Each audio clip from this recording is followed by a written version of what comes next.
Welcome to the first Faculty Creative Research Seminar for Semester 1, 2018 at Macquarie University in the Department of Media, Music, Communication and Cultural Studies. Today we have Willa McDonald, who's going to be talking about Ned Kelly's Last Stand and the mythology around that and the narrative journalism of the time. But first I'd just like to acknowledge the traditional custodians of the land we're gathered on, the Watamatagal clan of the Darug Nation, and pay respects to elders past, present and future. Just a little by way of introduction, Willa McDonald is a senior lecturer in media at Macquarie University, where she teaches and researches creative non-fiction writing and narrative journalism. A former journalist, she has worked in print, television, radio, including for the Sydney Morning Herald, The Bulletin, The Times on Sunday, ABC TV and ABC Radio National. She completed her doctorate at UNSW in Australian Studies. Willa's books are Warrior for Peace. You'll have to give me this, Dorothy Octoloni Green, and The Writer's Reader, Understanding Journalism and Non-Fiction. She is currently researching the history of Australian narrative journalism from the early days of the colony. The Australian Colonial Narrative Journalism Project can be found on AusLit, the National Cultural Online Resource. So please welcome Willa McDonald.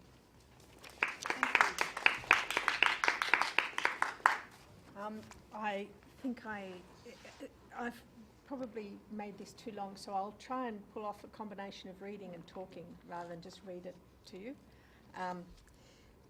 Okay, so there are a few stories as well known in Australia as Ned Kelly, and while to some commentators he remains nothing more than a vicious murderer and a thief, more commonly in cultural mythology he's a popular hero, somewhere between, with a saint-like status, somewhere between Robin Hood and Che Guevara.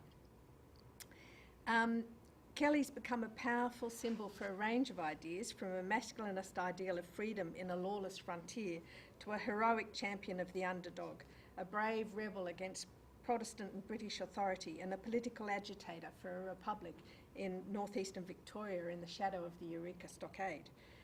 But where did the Kelly story begin?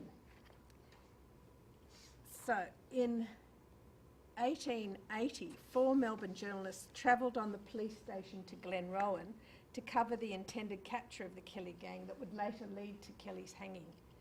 There were 4 men, and the reason why I'm writing about this and talking about it today is because their names have almost been lost. We do know about Melvin because he went on and did a lot of other stories, for example, about the blackbirding trade. Thomas Carrington is the main one I'd like to talk about today. He went down on the police train as the illustrator. He didn't have to file copy at all except for his pen drawings and pencil drawings. And he wrote the most evocative piece of all of them. The other 2 were John McWhirter and George Allen. Allen, McWhirter and Melvin all wrote for the morning Melbourne papers, and their pieces aren't nearly as long-lasting, really, as Thomas Carrington's is. And we'll talk about how Carrington's imagery forms the basis of much of the cultural expressions around this mythology that now exist. So, and I also want to talk a little bit about what they did to do these stories. This is before notions of objectivity came in from around the turn of the century. It's before there was a code of ethics, and these guys were almost cowboys in how they participated in the action.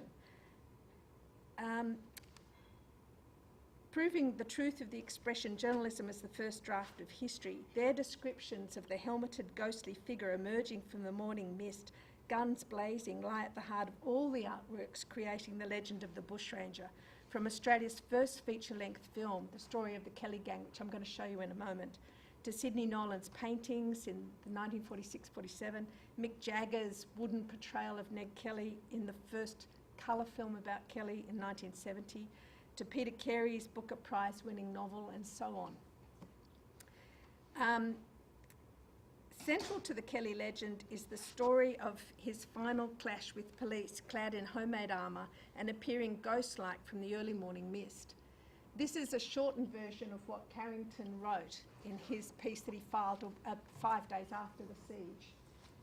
Presently, we noticed a very tall figure in white stalking slowly along in the direction of the hotel. There was no head visible, and in the dim light of morning, with the steam rising from the ground, it looked for all the world like the ghost of Hamlet's father, with no head, only a very long, thick neck. Shot after shot was fired at it, but without effect, the figure generally replying by tapping the butt end of its revolver against its neck, the blows ringing out with the clearness and distinctness of a bell in the morning air. It was the most extraordinary sight I ever saw or read of in my life, and I felt fairly spellbound with wonder. I could not stir or speak.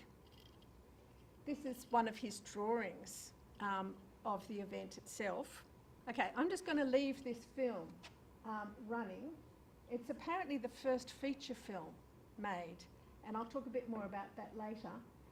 There are only about 14 minutes that survive of it, so if I leave that running there, I'm just going to talk over the top of it.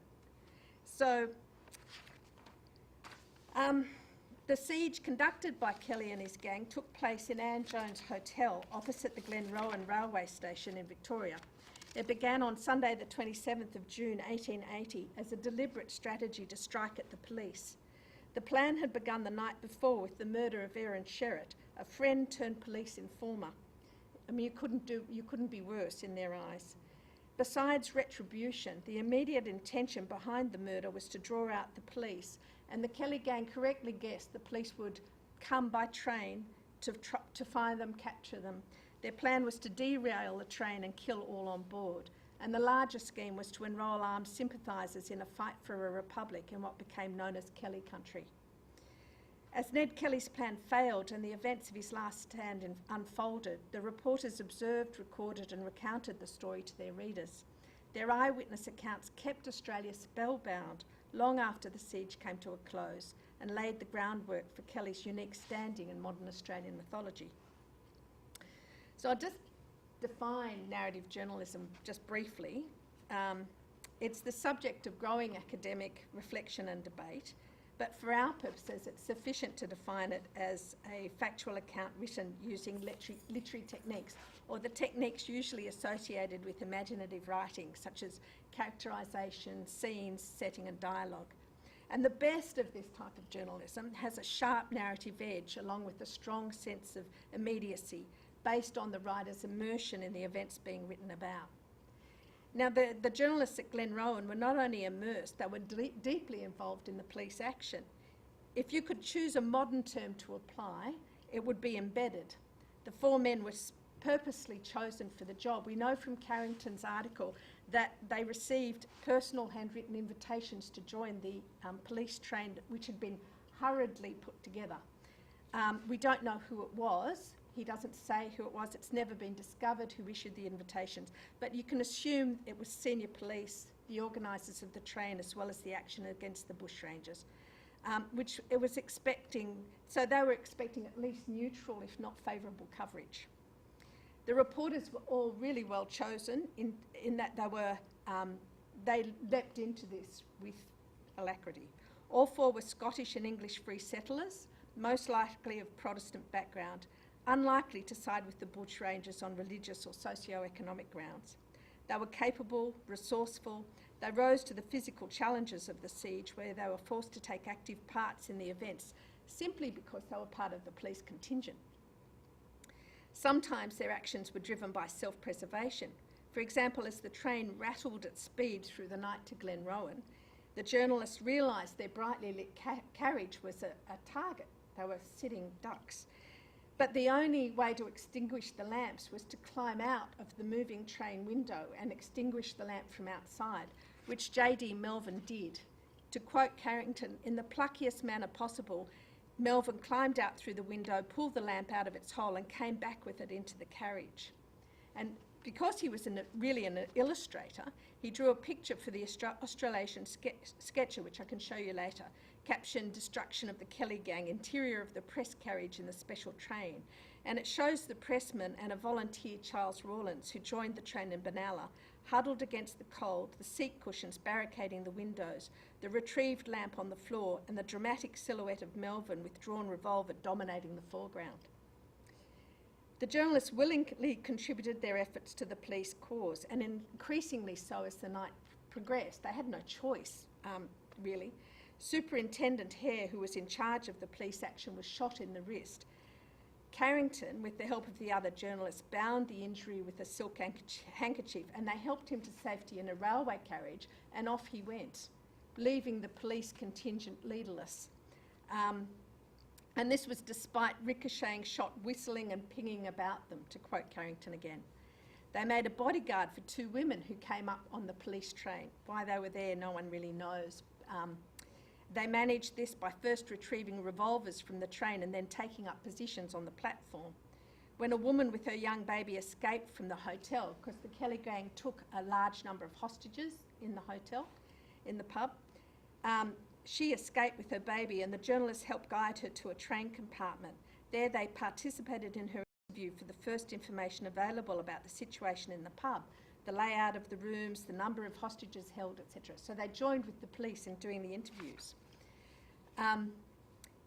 According to Ian Shaw, they emptied the guards' van of luggage, spare saddles, ammunition, anything they thought might be of use to themselves or the police in the coming hours. They basically took over the logistics of the police action.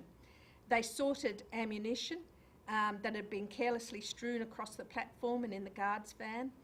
2 of the journalists, Melvin and McWhirter, created separate piles of carbine, shotgun and pistol ammunition, and when a policeman subsequently came to collect more ammunition, he'd be directed to the appropriate pile.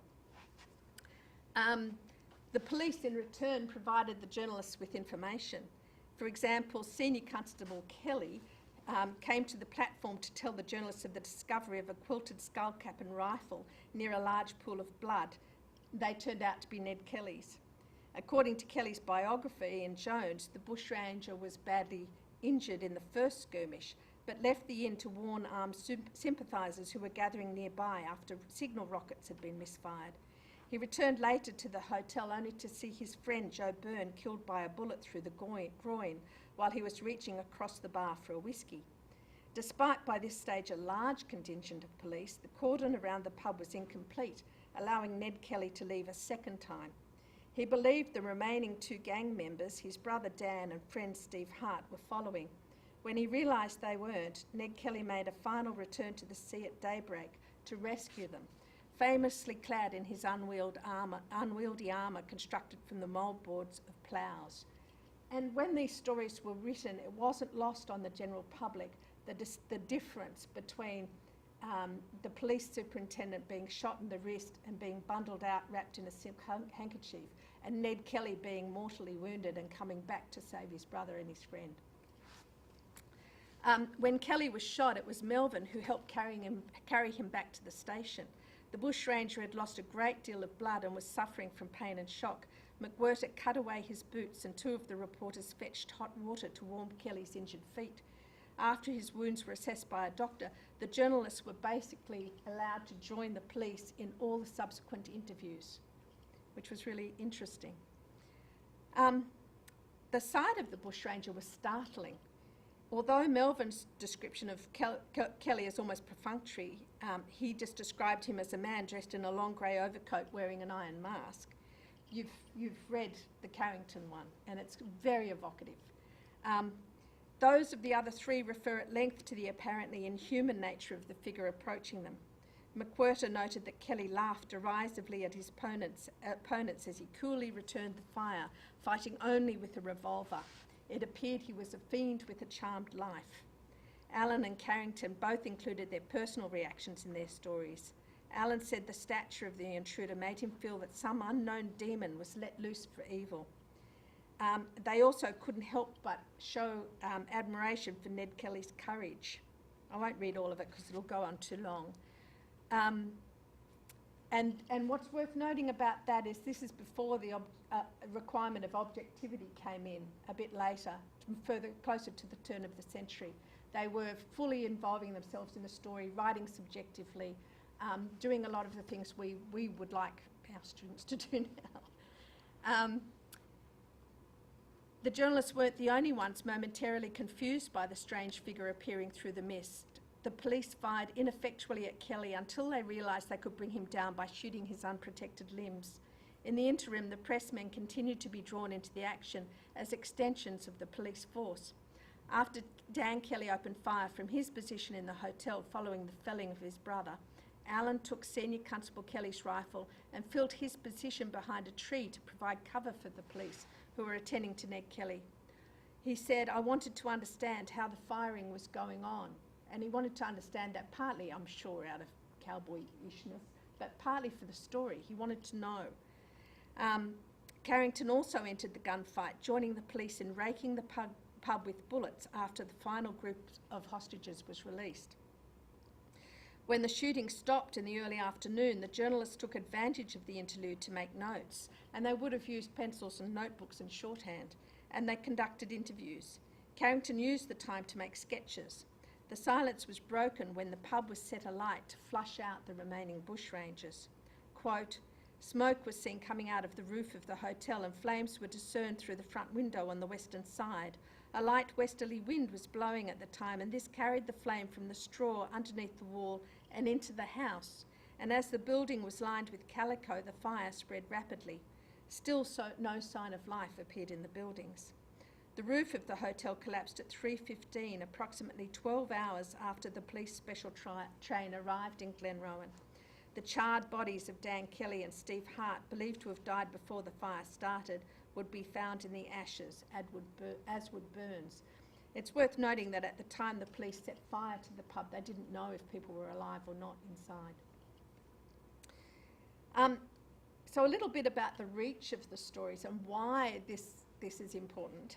Ned Kelly's last stand at Glenrowan captured the public's imagination in a way unrivalled in Australian media history. Once the railway line was repaired early on Monday morning, not only policemen and curious onlookers began to flood the small town, but also other pressmen, including artists and photographers. By the afternoon, the crowd gathered to witness the dying hours of the siege was estimated to have swelled to 1,000 people. There wasn't any telegraph station at Glenrowan.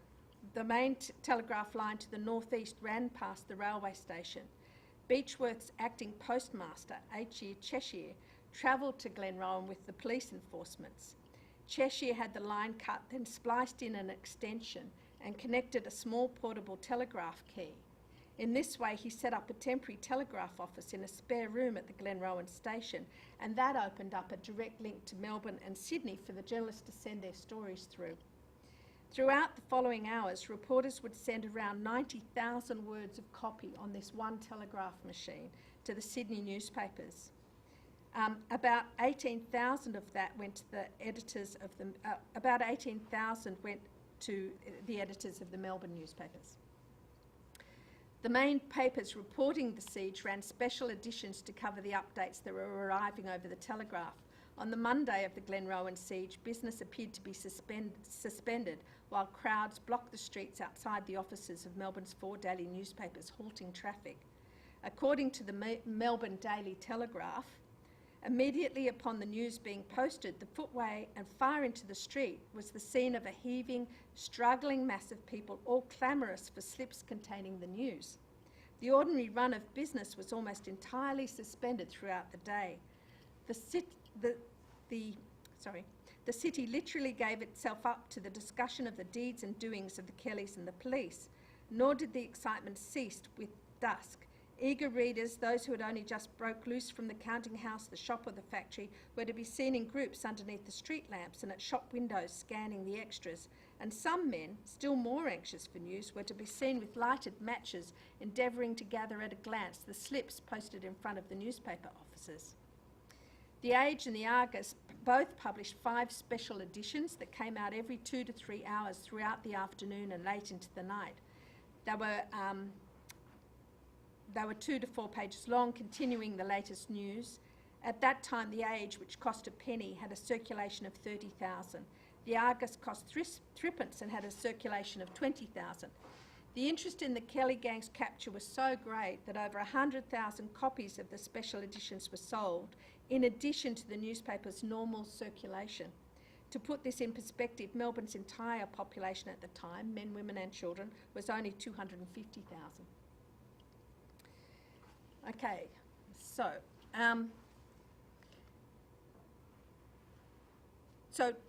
the point of why I'm telling you all this is to talk about how this journalism laid the foundation for the cultural industry of Ned Kelly that continues in contemporary media production. So the journalist's immersion provided that specificity that was necessary for dramatic reconstructions, while the emotion and atmosphere that captured of Ned Kelly's last stand has since influenced portrayals of Kelly in art and literature. Ian Jones's biography of Ned Kelly, oh, good, finished just in time. Just 1 minute.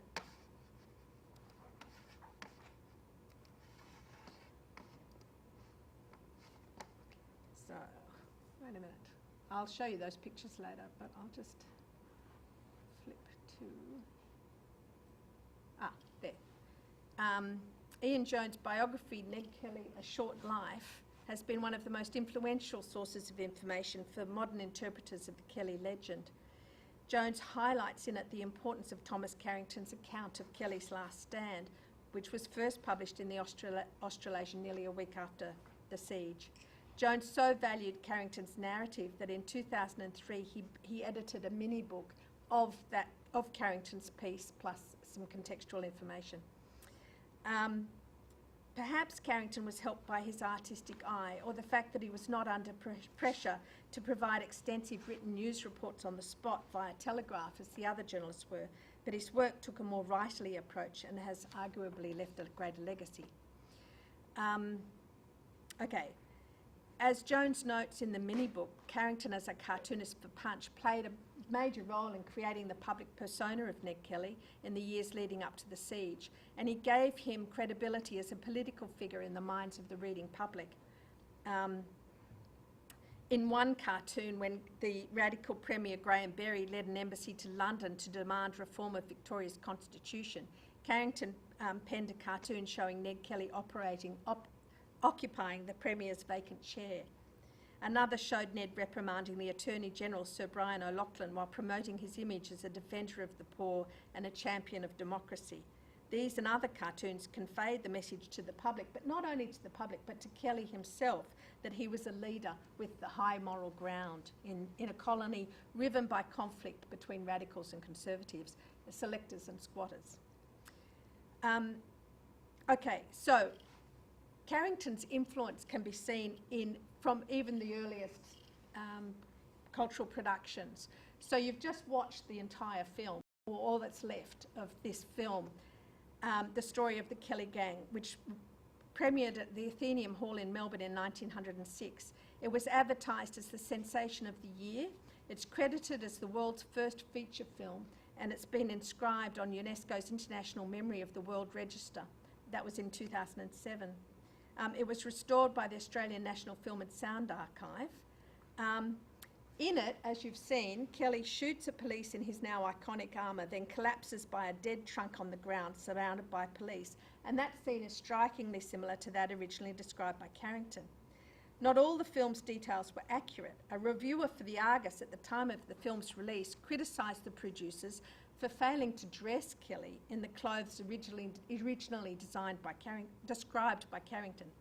Quote, Ned Kelly, when taken, was got up in quite the dandy bushman style. Yellow cord pants with slate-crossed barred pattern cloth, very thin-soled, high-heeled kangaroo skin riding boots with spurs, white Crimean shirt with large black spots, vest of the same material as the pants, and a long white mackintosh, closely buttoned, worn over all.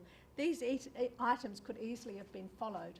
Now, that information came from Carrington's report, and the reviewer was familiar enough with it nearly 30 years later to criticise the film for not following the exact clothing.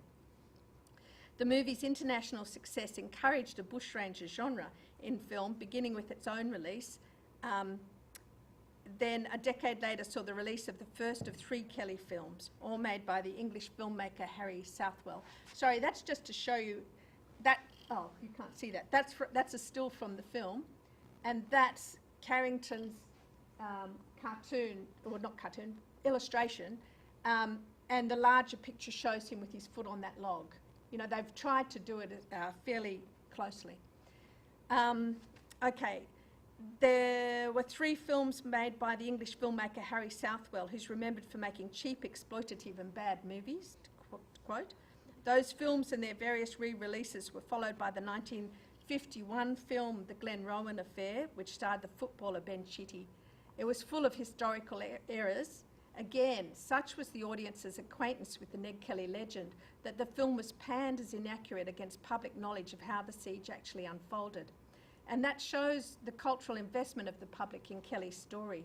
Effectively, the four pressmen's first draft of Kelly history in 1880 became the visual story by which the ensuing cultural producers would be factually compared.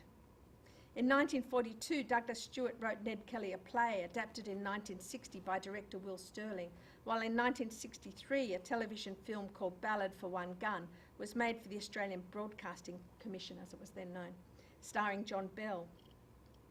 In 1973, the, quote, catatonic Mick Jagger starred in the eponymously named British film, a semi-musical and the first Kelly film in full colour. Co-written by Ian Jones, Kelly's biographer, the film, while critically panned and not totally accurate, is faithful to the original journalist's depiction of atmosphere, with a ghostly Kelly emerging from the mist. Ian Jones was again involved in perpetuating the legend when he co-wrote the television miniseries The Last Outlaw in 1980. Caulfield says it was the first film that was meticulous in its accuracy. Further films and shorts were released over the next years, including the humorous Reckless Kelly by Yahoo Serious. In 2003, the film adaptation was released of Robert Drew's earlier novel of the Kelly story, Our Sunshine, published in 1991. Renamed Ned Kelly, it starred Heath Ledger in the title role, Orlando Bloom as Joe Byrne, and Jeffrey Rush as Superintendent Hare. In a direct reference to the intense media interest in the Kelly story, the film has scenes of the bushranger reading articles about themselves in the Argus and discussing rumours in the press. The film dramatises the highlights of the original press stories from 1880, including the journey of the police special train, the shooting of Superintendent Hare in the wrist, the scale of the police contingent that shot at the inn, and Ned Kelly's final shootout in his homemade armour. As these examples demonstrate, the cultural genealogy of the Kelly story is complex and interwoven, but traces back always to the original narrative journalism. Robert Drew says he was drawn to the atmospheric rather than historical descriptions of the siege, naming artist Sidney Nolan's Kelly series as his most influential reference.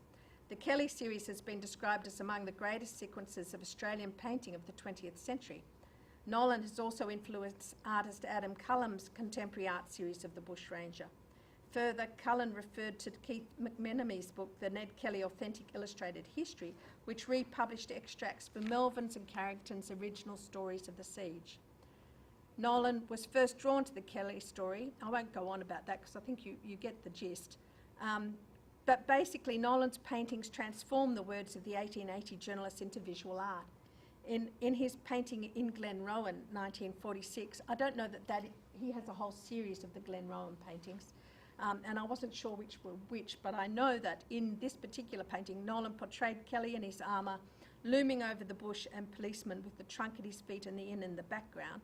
His painting Siege at Glen Rowan shows the chaos of the fleeing hostages from the inn and is accompanied by a quote taken from Melvin's story. And the quote is, "At about 5 o'clock in the morning, a heart-rending wail of grief ascended from the hotel. The voice was easily distinguished as that of Mrs. Jones, the landlady. Mrs. Jones was lamenting the fate of her son, who had been shot in the back by the police, as she supposed, fatally. She came out of the hotel crying bitterly and wandered into the bush on several occasions." The newspapers of the day were one of the main sources chosen by Nolan for the historical quotations displayed with his images. Okay, and it continues. It goes on. Carrington's Kelly ghost endures.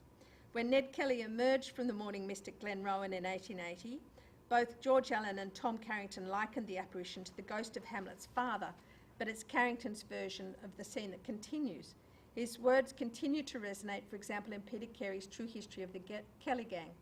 The novel's preface, attributed to a fictional witness, runs, "By dawn, at least half the members of the Kelly Gang were badly wounded, and it was then the creature appeared from behind police lines. It was nothing human, that much was evident.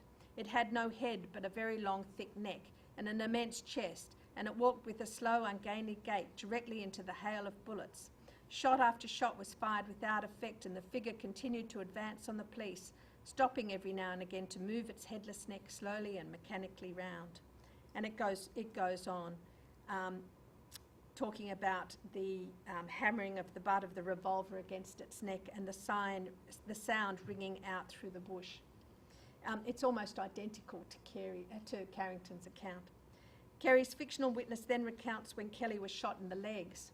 As the figure moved towards a dip in the ground near some white dead timber, the police intensified their attack. Still the figure remained erect, continuing the queer hammering on its neck. Now it paused, and as its mechanical turret rotated to the left, the creature's attention was taken by a small round figure in a tweed hat, standing quietly by a tree. The creature raised its pistol and shot, and the man in the tweed hat coolly kneeled before it.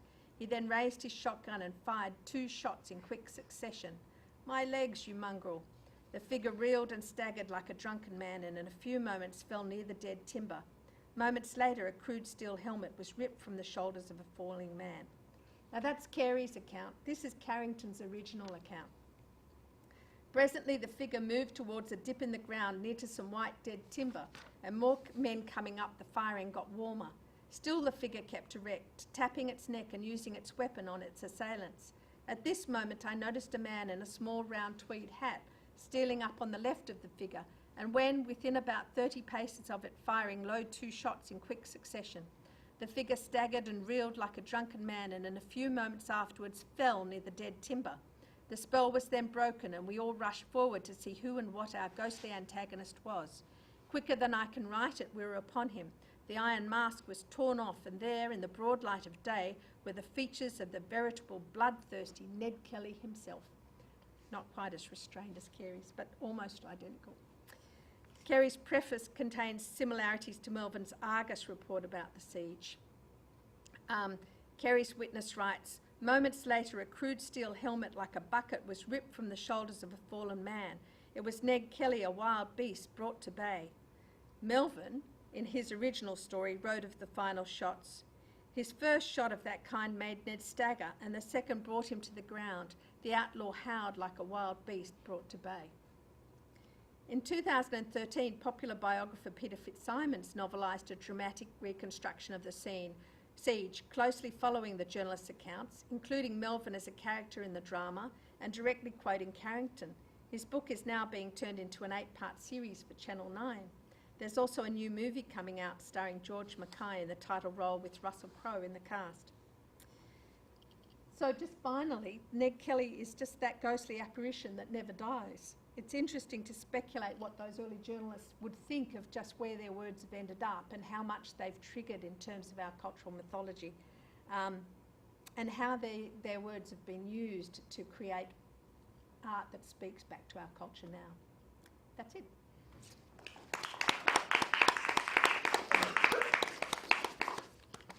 Oh, I had slides. Do you want to see those other sides? Sure. That's the police special train. You can't actually see, but Melvin is the figure at the front, in the foreground, holding a pistol behind his back. And you can see they put the cushions up against the windows, and it's cold. It's the middle of the night. They arrive at Glenrowan at 3 in the morning. Let me just flip back.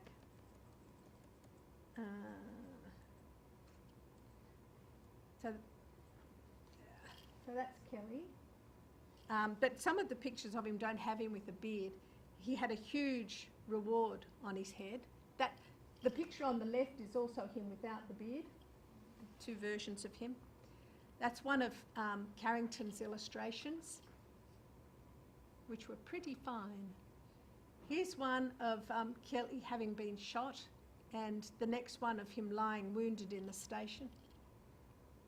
This is a photo of the actual skull cap and rifle and armour that were retrieved after the siege was over.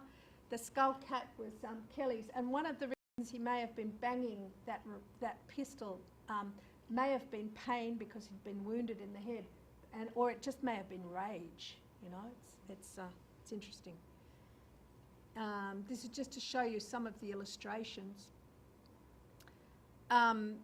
This was his hanging. apparently Melvin covered long before the siege. He actually covered a lot of the bank robberies and things for the years leading up to the siege.